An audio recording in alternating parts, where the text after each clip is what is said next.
इस वक्त दुनिया एक बहुत बड़े संकट के मुहाने पर खड़ी है। कुछ घंटे पहले ही अमेरिका और इजराइल ने मिलकर ईरान पर एक जबरदस्त सैन्य हमला किया है। और ये कोई छोटा मोटा हमला नहीं है। ये एक ऐसा कदम है जो पूरे मिडिल ईस्ट और शायद पूरी दुनिया की तस्वीर बदल सकता है। तो आइए इसे समझने की कोशिश करते हैं कि ये सब क्या है और इसके मायने क्या है। इस पूरी कहानी को समझने के लिए हमने इसे 5 हिस्सों में बांटा है। सबसे पहले हम देखेंगे कि ये हमला असल में था क्या। फिर थोड़ा पीछे जाकर देखेंगे कि बात यहाँ तक पहुँची कैसे। हम ये भी समझने की कोशिश करेंगे कि इस हमले के पीछे के असली मकसद क्या हो सकते हैं। और फिर देखेंगे कि ईरान का अगला कदम क्या होगा। और सबसे ज़रूरी बात, इस सब का हम पर यानी भारत पर क्या असर पड़ेगा। तो चलिए शुरू करते हैं सबसे पहले सवाल से कि आखिर हुआ क्या है। शुरुआती रिपोर्टें क्या बता रही हैं? देखिए, ये कोई सरहद पर हुई छोटी मोटी झड़प बिल्कुल नहीं है। ये एक सीधा और बहुत बड़ा संदेश है। रिपोर्ट्स बता रही हैं कि निशाना सीधे ईरान के सबसे ताकतवर शख्स सुप्रीम लीडर अयातुल्ला के घर और दफ्तर पर था। मतलब हमलावर साफ साफ कह रहे हैं, हमारी लड़ाई सिर्फ तुम्हारी फौज से नहीं बल्कि तुम्हारे पूरे शासन से है। और ये लड़ाई सिर्फ बमों और मिसाइलों से नहीं लड़ी जा रही है। जैसे ही हमले शुरू हुए, अमेरिकी राष्ट्रपति डोनाल्ड ट्रंप ने ईरान के लोगों को एक सीधा मैसेज दिया। उन्होंने कहा, ये आपकी सरकार को वापस लेने का एक सुनहरा मौका है जो पीढ़ियों में एक बार मिलता है। इससे ये बिल्कुल साफ हो जाता है कि ये एक मिलिट्री एक्शन के साथ साथ एक पॉलिटिकल दांव भी है, जिसका मकसद ईरान के अंदर ही एक बगावत को हवा देना है। और तो और इस ऑपरेशन का नाम भी अपने आप में एक पूरी कहानी कहता है, ऑपरेशन रोरिंग लायन।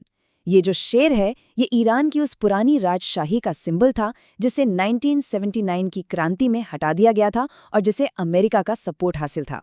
तो ये नाम चुनकर हमलावर एक बहुत ही साफ सिग्नल दे रहे हैं, हम सिर्फ हमला नहीं कर रहे, हम इतिहास को बदलने की कोशिश कर रहे हैं।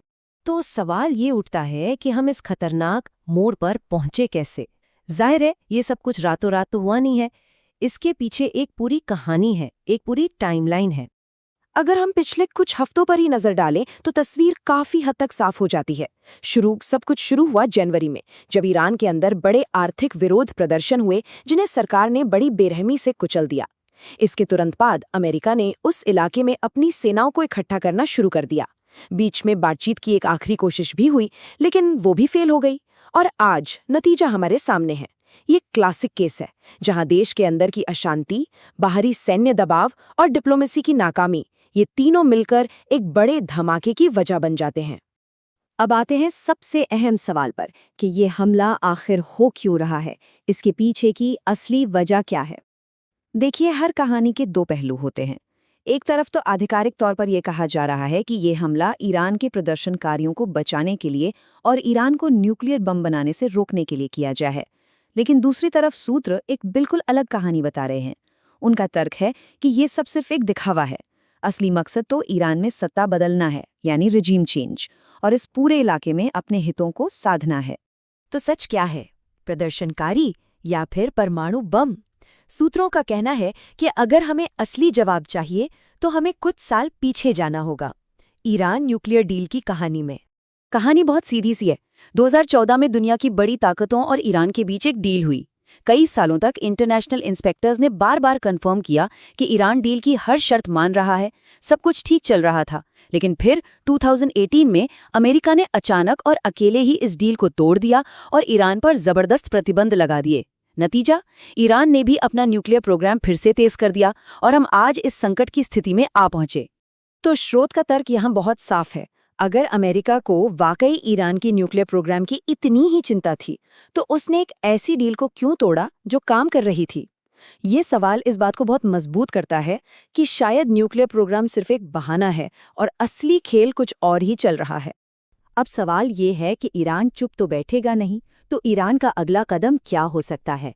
और उनके पास जवाब देने के लिए कई खतरनाक ऑप्शन मौजूद हैं। सूत्रों के मुताबिक ईरान का जवाबी हमला 3 लेवल्स पर हो सकता है। पहला, सीधा हमला, यानी अपनी मिसाइलों और ड्रोन से अमेरिकी और इजरायली ठिकानों को निशाना बनाना। दूसरा, इनडायरेक्ट हमला, मतलब लेबनान में हिजबुल्ला और यमन में हूती जैसे अपने साथी गुटों को पूरी तरह से एक्टिवेट कर देना। और तीसरा, और शायद सबसे खतरनाक, आर्थिक हमला, दुनिया के सबसे अहम समुद्री व्यापार के रास्तों पर हमला करना। और यहीं पर ये 20% का आंकड़ा इतना जरूरी हो जाता है। सोचिए, दुनिया का हर 5वां बैरल तेल स्ट्रेट ऑफ हॉर्मुज नाम के एक पतले से समुद्री रास्ते से गुजरता है। अगर ईरान इसे ब्लॉक करने की कोशिश भी करता है तो तेल की कीमतें आसमान छूने लगेंगी और पूरी दुनिया की इकोनॉमी पर इसका भयानक असर पड़ेगा। तो चलिए अब बात करते हैं कि ये सब जो हजारों मील दूर हो रहा है, इसका हम पर मतलब भारत पर क्या असर पड़ने वाला है। और जवाब है, बहुत गहरा असर पड़ेगा। ये चार्ट हमारी सबसे बड़ी कमजोरी को दिखाता है। हमारी पूरी इकोनॉमी की गाड़ी को चलाने के लिए जो तेल चाहिए, जो पेट्रोल और डीजल चाहिए, उसका लगभग 65% हिस्सा अकेले पश्चिमी एशिया से आता है। इसका सीधा सा मतलब ये है कि अगर उस इलाके में आग लगती है तो उसकी तपिश सीधे हमारे घर तक पहुंचेगी। तो भारत के लिए इसके क्या मायने हैं? इसका मतलब है कि पेट्रोल डीजल की कीमतें बहुत बढ़ सकती हैं। खाड़ी देशों में काम करने वाले हमारे 1 करोड़ से ज्यादा भाई बहनों की सुरक्षा खतरे में पड़ सकती है। चाबार पोर्ट जैसे हमारे बड़े स्ट्रेटेजिक प्रोजेक्ट्स रुक सकते हैं और भारत को यूरोप से जोड़ने वाला जो महत्वाकांक्षी आईएमईसी कॉरिडोर है, वो अब सिर्फ एक सपना बनकर रह सकता है। और ये सब हमें आखिर में एक बहुत बड़े सवाल पर लाकर छोड़ देता है कि जब बड़े देश अपने राष्ट्रीय हितों का हवाला देकर इतने बड़े कदम उठाते हैं, तो इस जियोपॉलिटिकल शतरंज की असली और सबसे भारी कीमत आखिर चुकाता कौन है?